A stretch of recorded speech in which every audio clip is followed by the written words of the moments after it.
현장에서 전해온 소식입니다. 여러분은 태권도보다 더 오랜 역사를 가지고 있는 우리의 전통 무술이 있다는 사실 알고 계실까요?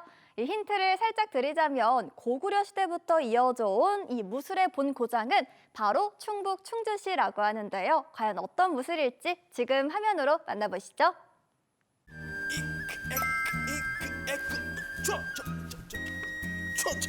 여러분 지금 저는 춤을 추는 게 아닙니다. 마치 춤추는 것처럼 보이지만 우리나라 전통 무예를 하고 있는 겁니다. 마치 춤을 추듯 부드러우면서도 때론 절도 있는 동작으로 상대를 제압하는 태권.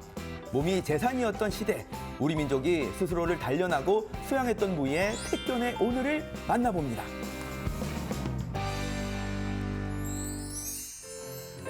태권을 알고자 하면 충주로 향하라. 명실상부 태권골 충주에서는 태권원, 시립 태권단 등 태권을 알리기 위한 여러 활동이 이어지고 있는데요. 제가 찾은 이날도 충주 시립 태권단의 연습이 한창이었습니다.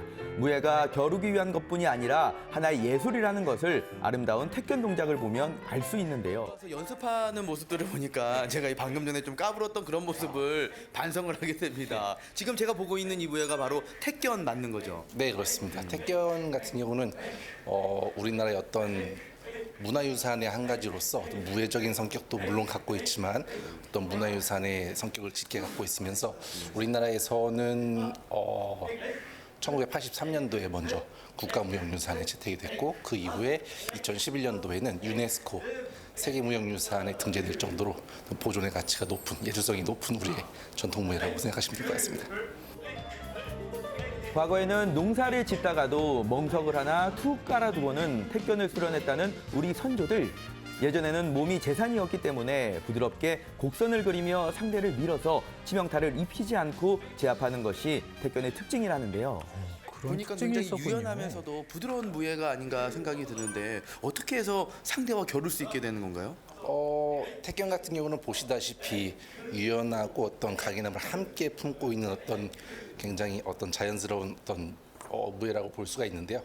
이런 뭐 자연스럽게 유연하게 움직이는 동작 속에서도 때로는 상대방을 공격할 때에는 가볍게 툭 차올리는 어떤 가벼운 몸 동작으로서 더 큰 힘을 발휘할 수가 있는 어떤 그런 우리의 전통 무예로 생각하시면 될 것 같습니다.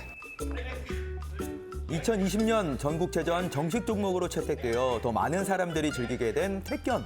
태권을 세계에 알리기 위한 노력, 그 중심에 바로 충주 시립태권단이 있습니다. 그러면 제가 여기까지 왔는데 또 한동을 딸 수 있는지 없는지를 살짝 테스트도 받고 배워봐서 네. 나중에 기회가 된다면 우리 충주 시립태권단으로 들어오도록 하겠습니다. 잘 좀 가르쳐 주십시오. 알겠습니다. 그럼 예. 복장을 제가 입고 예. 있는 한복 복장으로 일단 갈아입고 시작을 해볼까요? 알겠습니다. 예. 한복이 굉장히 잘 어울리시네요. 그렇죠. 예. 그럼 이제 바로 태권 한번 배워보기를 시작해 볼까요? 좋습니다. 예. 오늘 먼저 배워볼 거는 태권 같은 경우는 기본적으로 태권의 품밟기, 발의 움직임, 그리고 활개짓이라고 해서 새의 날개짓을 표현하는 이제 팔의 움직임, 그리고 우리가 실질적으로 상대방과 방어와 공격을 나눌 수가 있는 발기술들이 이제 세 가지 기본적인 요소들이 되는데 먼저 발이 움직이는 방법. 이렇게 원품이 아닌 좌품 또는 우품에서 상대방과 맞았을 때는 살짝 스탠스가 무게중심이 앞쪽보다는 뒤쪽으로 원품, 우품 나가보겠습니다. 이번에 오른발이 앞으로 서서 왼쪽으로 비껴선 우품 자세.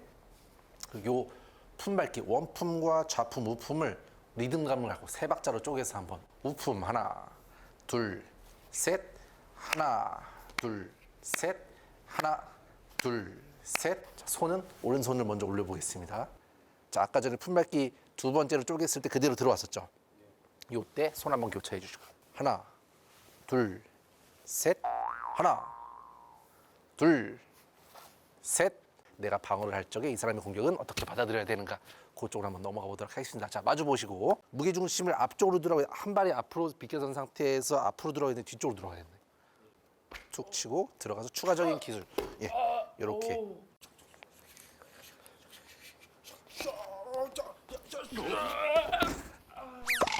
이 태견이라는 무예가 굉장히 좀 부드럽고 유연해가지고 좀 쉬울 줄 알았거든요. 그런데 태권도 3단인 저도 이렇게 헤맵니다. 그냥 보통 운동이 아닌 거예요. 그래서 열심히 진짜 수련하다 보면은 몸과 마음이 또 정신까지 맑아지지 않을까라는 생각이 듭니다. 아, 우리 전통무예 태견 최고예요.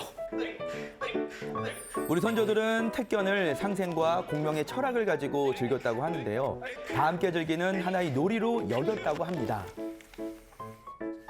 이런 태견의 기술과 정신을 보존해 후대에 전한 송덕기 선생과 신한승 선생, 그리고 그 정신을 계승한 시립 태견 단원들, 특히 태견은 무술이지만 상대방을 다치지 않도록 훈련하기 때문에 경기에서도 특별한 보호기구를 착용하지 않는 것이 특징입니다. 모두 맨발과 맨손으로 임하는데요. 이는 수련을 오래 한 사람일수록 상대방도 나도 다치지 않게 할 수 있다는 일종의 자신감, 태견이 가지고 있는 가치관이라고 합니다. 태견을 시작하신 지는 얼마나 되신 거예요? 03년도에 시작했으니까 이게 예. 계산해 보면은 나올 것 같은데 한 22년? 그는 그렇게 되지 않을까요? 네. 와. 그럼 인생의 거의 절반 이상을 태견을 하신 거예요? 아 그렇게 되네요 이제. 네. 와, 그러면 또 어떤 연유로 이렇게 또 태견을 시작하게 되신 건가요? 그 당시에 제 수능 끝나고 예. 공암도 있고 한데 제가 건강이 안 좋아가지고 심장 수술한 적이 있어서 네, 좀 체력도 좀 기르고 예. 또 이제 로망이 약간 무술에 그런 로망이 있어가지고 하게 됐습니다. 야, 그렇게 시작한 지 어느덧 22년이 지나가고 있는데 그만큼 매력이 있기 때문에 지금까지 어떤 세월을 이 태견으로 함께하지 않았나라는 생각이 드는데요. 그 체력이 안 좋았다가 이제 건강도 좀 확실히 중고등학교 친구들이 보면은 네가 그 정도 할 줄 몰랐다고 다 예상 밖의 그런 결과물이 나왔다고 하니까 이제 건강해지는 것들이 일단 태견의 장점인 것 같고 네.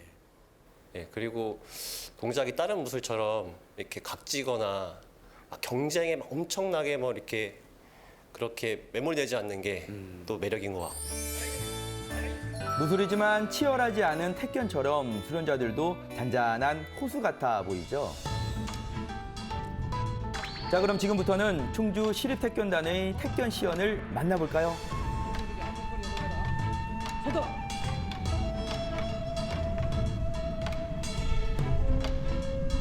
충주 시립태견단은 국내외 여러 행사에 초청받아 태견을 알리기 위한 다양한 활동을 하고 있는데요.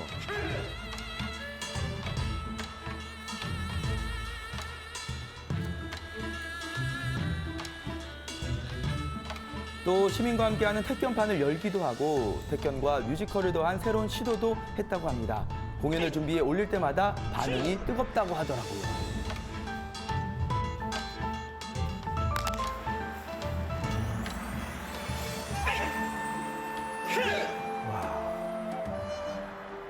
뭐 남들이 보기에는 막 춤추는 것 같고 막 부드러운 것까지만 부드러운 건 맞지만은 그래도 이제 배우면 배울수록 끝이 안 납니다.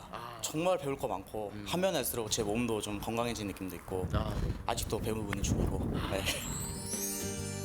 세계 속 우리 무예 태견을 드높일 충주 시립태견단, 앞으로의 활동이 더욱 기대가 되는데요. 우리 전통 무예인 태견을 전승하고 보존하고 있는 우리 충주 시립태견단 파이팅!